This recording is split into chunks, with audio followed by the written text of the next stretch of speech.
আসসালামু আলাইকুম, সবাই কেমন আছেন? আলহামদুলিল্লাহ, আপনাদের দোয়া আমিও ভালো আছি। আজকে সকাল চলে আসলাম আবার ছাদে, গাছের সামনে বেগুন পরবো বলে। কারণ আজকে আয়াতরে নিয়ে আমি ভিটামিন খাওয়াতে যাবো এই জন্য বেগুনগুলো পেড়ে রাখছি, কারণ আইসা রান্না করতে হবে। আমার যে কয়টা বেগুন লাগবে সেই কয়টাই পারবো। দু একটা গাছে রেখে দিলাম। এই পাশে আমি বুনেছিলাম আরেকটা টব, বুনেছিলাম পুঁই শাক এবং ডাঁটা শাকের বিচি। মোটামুটি বেশ ভালোই হয়েছে। এখন চড়ুই পাখি পাতাগুলো না খেলে হয়, কারণ চড়ুই পাখি পাতাগুলো সব খেয়ে ফেলে। খুব সুন্দর মধ্যে দাঁড়িয়েছে। এখন আজকে নিয়ে আমি চলে যাব মানে ভিটামিন এ খাওয়ানোর জন্য।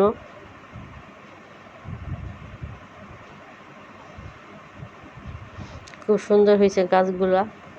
এই যে চলে আসলাম আত্রে নিয়ে এখানে। এটা আরমান, বকশীবাজার মধ্যেই পড়ে।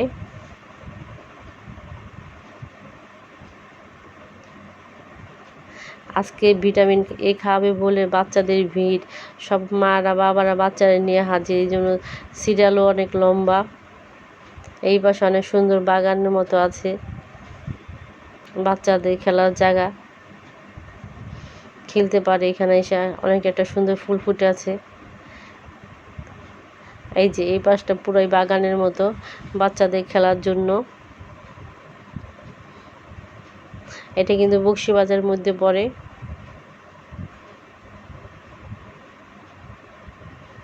এই যে নগর স্বাস্থ্য কেন্দ্র, পিছনে কিন্তু এটা আলিয়া মাদ্রাসা। ঘুরে ঘুরে সব দেখতেছি, যেহেতু আয়াত এক জায়গা দাঁড়ায় না। এই যে আয়াত দুষ্ট, মাশাল্লাহ। আমার মেয়েটা দেখেন কীভাবে তাকায় রয়েছে, আমার উপর রাগ করেছে।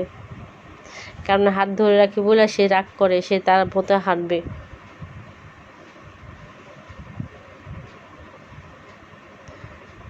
এত রাগ হয়েছে আমার মেয়েটা। এই যে দেখেন কীভাবে হাঁটা শুরু করছে, সে একা একাই হাঁটতেছে স্বাধীনভাবে। কোথায় যাবে, কিভাবে পড়বে তার কোনো চিন্তা নেই, সে হাঁটাই শুরু করলো। এই দেখেন দাঁড়িয়ে গেছে, দাঁড়িয়ে আবার না হাত দিয়ে আমাকে ডাকতেছে, আসো আম্মা, আসো আম্মা। এবং আমি আসা দেখে সেও হাঁটা আবার শুরু করে দিল। তাকে এখন খাওয়ানো শেষ হয়ে গেছে, একটু ঘুরাই নিলাম এই জায়গা থেকে। চলে যাব আমি বাসায় এখন। বাসায় এসে সময় নেই, তাড়াতাড়ি করে গরুর মাংস রান্না করে ফেললাম। আসসালামু আলাইকুম।